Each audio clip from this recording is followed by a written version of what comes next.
আমি এক প্রকার অনুরোধ করেই বলবো, যারা সংসার নিয়ে অনেক অসুবিধায় আছেন, ভাবছেন সংসারটা ছেড়ে দিবেন, অবশ্যই বাচ্চা হওয়ার আগে সংসারটা ছাড়বেন। আর আজকের ভিডিওর কথাগুলো মনোযোগ দিয়ে শুনবেন। বাবা বা মা যখন তাদের সম্পর্কের বাহিরে অন্য সম্পর্ক তৈরি করে, তখন সবচেয়ে ক্ষতিগ্রস্ত হয় সন্তান। একজন সন্তানের জন্য কতটা কষ্টের হয় তাদের বাবা অন্য আরেকজন নারী নিয়ে রং তামাশা করছে, তাদের বাবা অন্য মহিলার সন্তানকে নিয়ে উৎসব পালন করছে, গর্ব অনুভব করছে, নির্লজ্জ বেহায়ার মতো 60 বছর বয়সে হানিমুন খেলছে। আর তার সন্তান নানাবিধ অভাবে মানসিক ট্রমায় দিন যাপন করছেন। আমার ছেলে দূরে ছিল তখন আমি শুধু দোয়া করতাম চিন্তার থেকেও বেশি।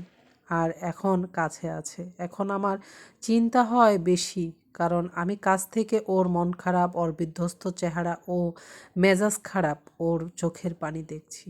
আর অনেক বেশি মন খারাপ হচ্ছে আমার। আরও সময় লাগবে হয়তো। আমার ছেলেটা যখন নিজের কাজে জায়গাটাকে তৈরি করতে পারবে, কাজকে ভালোবাসবে, পরিশ্রমী হবে। ছোটবেলা থেকে কত সন্তানের শৈশব কৈশোর কেড়ে নিলে এই সন্তানের উপর কি যায় সেই মা আর সন্তানই জানে। কথাটা লিখেছেন কে বলেন তো? আমার ছেলেটাও একদিন তার জায়গায় দাঁড়িয়ে সুখী হোক, ভালো থাকুক ইনশাআল্লাহ, এই দুয়াই সর্বক্ষণ করি। কথাটা কে লিখেছেন বলেন তো? সেই মহিলা এবং কত কষ্ট পেয়েছিলেন তার সন্তানেরা, একমাত্র সেই নারীই জানে তাদের কত কষ্ট গিয়েছিল। তারপরেও কিন্তু জীবন পার হয়েছে।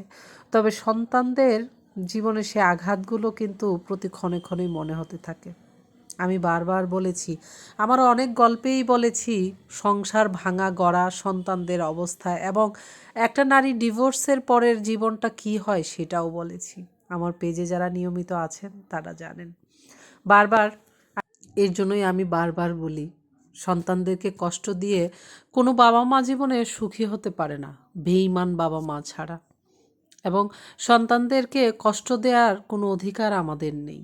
বিচ্ছেদ হওয়ার পরেও যদি কারো সংসারে সন্তান থাকে, অবশ্যই ভালো করে বুঝে শুনে সন্তানটা কার ঘরে থাকলে বেশি ভালো থাকবে, সেটা বাবার ঘর হোক মায়ের ঘর, সেটা আইনে না গিয়ে সমাজে এবং পারিবারিকভাবে বসে সিদ্ধান্ত নিয়ে তারপরে আলোচনা করে সন্তানটা তার কাছেই দিবেন। সন্তানদের মতামত অবশ্যই নেবেন, কারণ জীবনে চলতে গেলে কোনো না কোনো কঠিন কারণে বিচ্ছেদ হতেই পারে। তখন সন্তানদের এমন একটা পর্যায়ে এনে ফেলবেন না যে তার বেঁচে থাকাটা অনেক কষ্টের হয়ে যায়।